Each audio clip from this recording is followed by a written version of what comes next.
अब चलते हैं परिवहन पर। परिवहन ट्रांसपोर्ट एक तरह से जो आधारिक संरचना है उसमें बहुत इंपॉर्टेंट कंपोनेंट होता है। आधारिक संरचना को हम लोग इंग्लिश में बोलते हैं इंफ्रास्ट्रक्चर, और ये मेरे दिल का बहुत करीब का टॉपिक रहा है, तो इस पर कभी अलग से बात करूंगा। अभी ऐतिहासिक दृष्टिकोण से समझ लीजिए कि निश्चित रूप से सड़क बहुत इंपॉर्टेंट होती है। सड़क कहां पर इंपॉर्टेंट होती है? जहां पर इनलैंड मूवमेंट होता है। इनलैंड मूवमेंट का मतलब क्या हुआ? जहां पर आपको जमीन से जमीन पर ले जाना है तो सड़क इंपॉर्टेंट होगी, उसको हिंदी में बोलते हैं स्थलीय। और साथ में अंतरदेशीय, मतलब आपको कानपुर से कोई चीज इलाहाबाद भेजनी है तो गंगा नदी भी जाती है, साथ में आप सड़क से भी भेज सकते हो। तो नदियों से भी भेजा सकता है, लेकिन सारी नदियां पेरेनियल नहीं है। पेरेनियल मतलब जो हमेशा इसमें पानी बना रहे, वैसी नदियां नहीं है। उत्तर भारत में, दक्षिण भारत में वैसा नहीं रहता है।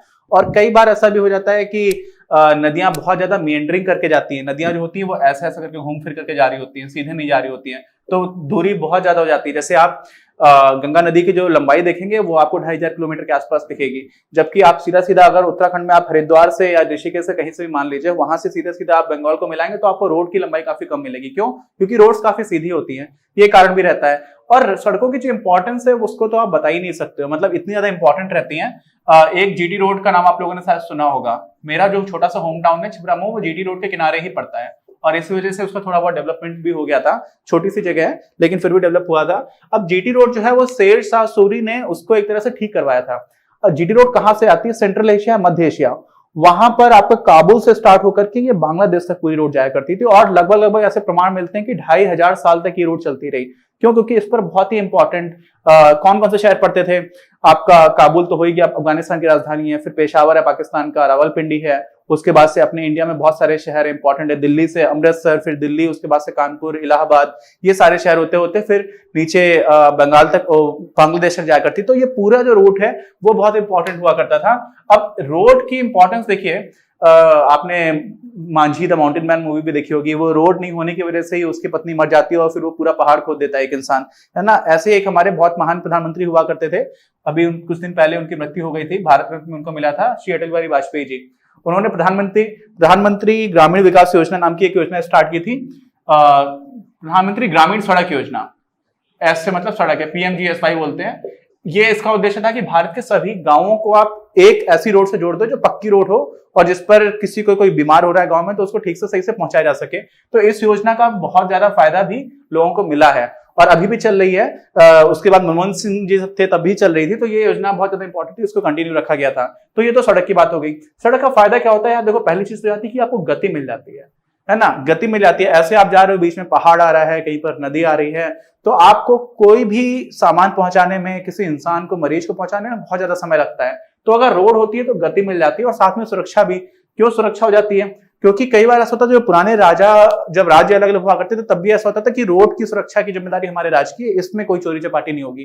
पहले चोरी चपाटी, बहुत सारी ऐसे कम्युनिटीज हुआ करती थी जो लूटपाट बहुत किया करती थी, है ना। अंग्रेजों ने भी उस तरह की एक कम्युनिटी से बड़े परेशान रहते, फिर उसको पूरी तरह से खत्म करने के लिए बहुत कोशिश की थी, और काफी हद तक वो सक्सेसफुल भी हो गए, क्योंकि बाकी इंडियंस ने उन लोगों को मदद की थी और वो चोरी चपाटी का काम किया करते थे। कई ऐसी कम्युनिटीज रहा करती थी। तो सड़कों में किसी भी सरकार है उसको बड़ी आसानी से कंट्रोल कर सकती है, सुरक्षा दे सकती है। लेकिन अगर आपको बीहड़ है, जैसे कि आपको बुंदेलखंड में मिल जाता है, वहां पे सुरक्षा देना बहुत कठिन हो जाता था। तो सुरक्षा और गति की दृष्टिकोण से सड़क बहुत महत्वपूर्ण होते हैं। लेकिन जब हम बात करते हैं विश्व में व्यापार की, किसमें? पूरे विश्व में, तो वहां पर समुद्री मार्ग बहुत इंपॉर्टेंट हो जाते हैं, आज भी हैं। अब तो इसलिए भी हैं क्योंकि देखो, एक तो सारे देश आपस में एक दूसरे से कनेक्टेड नहीं, बीच में समुद्र आता ही आता है, तो दूसरा कोई चारा नहीं है। दूसरा ये भी है कि भले ही समुद्र जो है ना वो बहुत ज्यादा सस्ता कर देते हैं आपके लिए सामान भेजना, ठीक है। पानी में जो पानी के ऊपर आपको सामान भेजना बहुत ज्यादा सस्ता होता है, ये तो आज की बात है। उस टाइम पर क्या होता था, भारत देश का नक्शा नीचे की तरफ इस तरह का है, ऊपर वाला हटा देते हैं, जहां जहां पर समुद्र है तो ये हमारा कोस्ट है। कोस्ट मतलब क्या होता है? समुद्र तट जो होता है उसको बोला जाता है कोस्ट। ये वाला जो कोस्ट है इसको हम लोग बोलते हैं मालाबार कोस्ट। क्या बोलते हैं? जिस पर केरला है अपना, फिर ऊपर कर्नाटक है, तो इसको बोलते हैं मालाबार। तो ये मालाबार तट है। मालाबार तट में यहां पर कहीं पर जो पड़ता था कालीकट पड़ता था, क्या पड़ता था? कालीकट। कालीकट को अब बोलते हैं कोझिकोड। वहां पर एक IIM भी है, इंडियन इंस्टीट्यूट ऑफ मैनेजमेंट। यहां पर ही आपका जो वास्को डी गामा है वो आया था। कौन आया था? Vasco D gamma. कब आया था? 1498 में। क्यों आया था वास्को डी गामा, क्या जरूरत थी उसको भारत आने की? देखो, भारत को साले जानते थे, भारत की कहानियां सुनाई पड़ती थी कि वहां पर बहुत पैसा है, सोने की चिड़िया बोला जाता था। इसलिए बोला था क्योंकि व्यापार होता था, जमीन अच्छी थी, काली मिर्च व्यापारी बहुत सा यार करते थे। क्या क्या होता था, रोमन एम्पायर का नाम आपने सुना होगा। जो रोमन एम्पायर है, रोमन न्यूमरल्स हम लोग पढ़ते हैं, जैसे ये लिखा रहता है फर्स्ट, ये सेकंड, फिर ये थर्ड, फिर फोर्थ को ऐसे लिखते हैं, है ना। ये सारे जो है रोमन न्यूमरल्स है, वो रोमन एम्पायर से स्टार्ट हुए थे और काफी उन्होंने काफी अच्छी प्रोग्रेस की थी। रोमन न्यूमरल्स की काफी समस्याएं, मैंने एक वीडियो बनाया था गणित पर, उस पर अभी आप देखेंगे तो समझ में आएगा। अभी वापस लौट के जाते हैं तो रोमन एम्पायर में काली मिर्च की बहुत डिमांड होती थी, उसको बोला जाता था काला सोना। और अच्छा ये बताइए कमेंट बॉक्स में लिख करके कि काला हीरा किसको कहा जाता है आप लोगों में से कुछ को पता है या नहीं पता है? तो होता क्या था कि भारत से साथ में हीरे, मोती और कपास, ये सारी चीजें भी ट्रांसपोर्ट होती थी। कहां से? मालाबार कोस्ट से। और तो भारत तक पहुंचने के रास्ते और कोई रास्ता हो, क्योंकि इनलैंड तो हम लोग आते थे, लैंड से तो आना अपने को पता था, तो सिल्क रूट है, उस वाले रास्ते से आ जाते, जो मैंने आपको पहले वीडियो में दिखाया था। तो वहां पर हुआ क्या कि और कोई समुद्री रास्ता ढूंढा जाए जहां से भारत पहुंचा जा सके। तो वो करने की कोशिश में ही भारत की छोड़ो, अमेरिका की खोज कोलंबस ने की थी। कब की थी? 1492 में। यानी कि भारत का जो समुद्री रास्ता था उससे 6 साल पहले कोलंबस भी भारत का रास्ता ढूंढने के लिए निकला था। ठीक है, कोलंबस कहां से निकला था?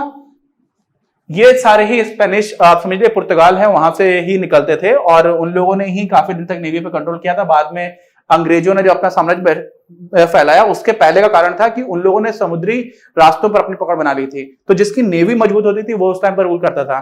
तो कोलंबस ने 1492 में अमेरिका की जो खोज की थी वो वास्तव में निकला इंडिया के लिए था।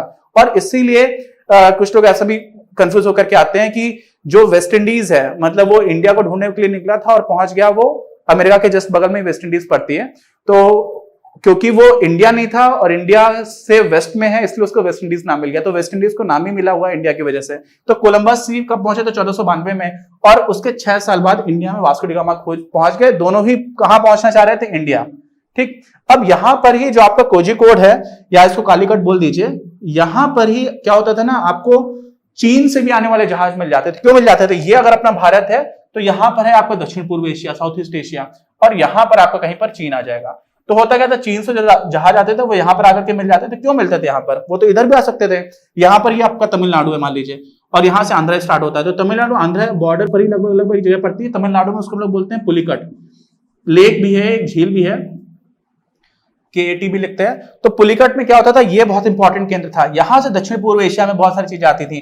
तो आप सोचिए चीन वाले लोग यहां पर क्यों आते थे? क्योंकि चीन के लोगों को क्या होता था, एक गंधार होता था जिसको खुशबू और परफ्यूम वगैरह में मिला जाता था, उसको मिर बोलते हैं। मिर कहां से आता था? मिडिल ईस्ट से आता था। मिडिल ईस्ट का समझ रहे हैं कि जहां पर ये खाड़ी के देश हैं, सऊदी अरब है, दुबई है, दुबई देश नहीं है, यूनाइटेड अरब अमीरात बोलते हैं उसको, संयुक्त राज्य अमीरात ऐसा कुछ नाम है उसका हिंदी में।